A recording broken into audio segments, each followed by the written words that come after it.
Namaste devotees. Let's listen to two simple and powerful mantras of Lord Shiva in this video.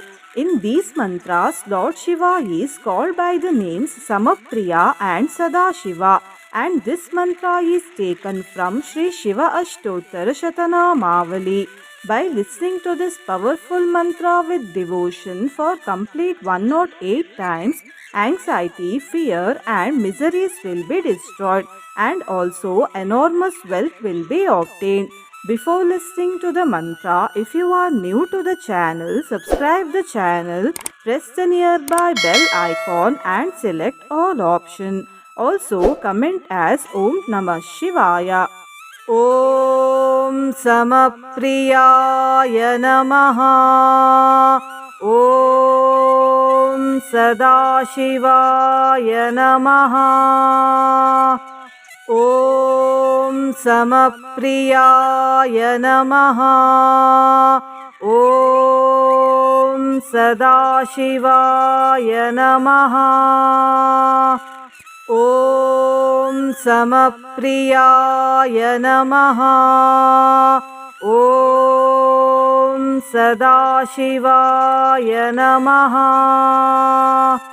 ॐ समप्रियाय नमः।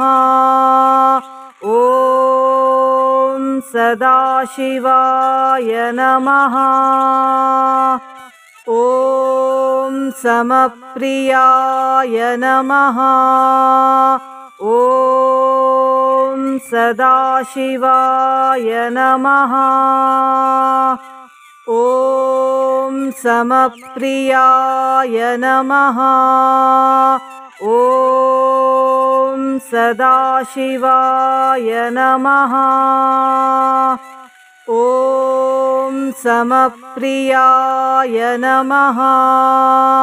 ॐ सदाशिवाय नमः। ॐ समप्रियाय नमः। ॐ सदाशिवाय नमः। ॐ समप्रियाय नमः। ॐ सदाशिवाय नमः। ॐ समप्रियाय नमः। ॐ सदाशिवाय नमः। ॐ समप्रियाय नमः। ॐ सदाशिवाय नमः। ॐ समप्रियाय नमः। ॐ सदाशिवाय नमः। ॐ समप्रियाय नमः। ॐ सदाशिवाय नमः। ॐ समप्रियाय नमः। ॐ सदाशिवाय नमः। ॐ समप्रियाय नमः। ॐ सदाशिवाय नमः। ॐ समप्रियाय नमः। ॐ सदाशिवाय नमः। ॐ समप्रियाय नमः। ॐ सदाशिवाय नमः। ॐ समप्रियाय नमः। ॐ सदाशिवाय नमः। ॐ समप्रियाय नमः। ॐ सदाशिवाय नमः। ॐ समप्रियाय नमः।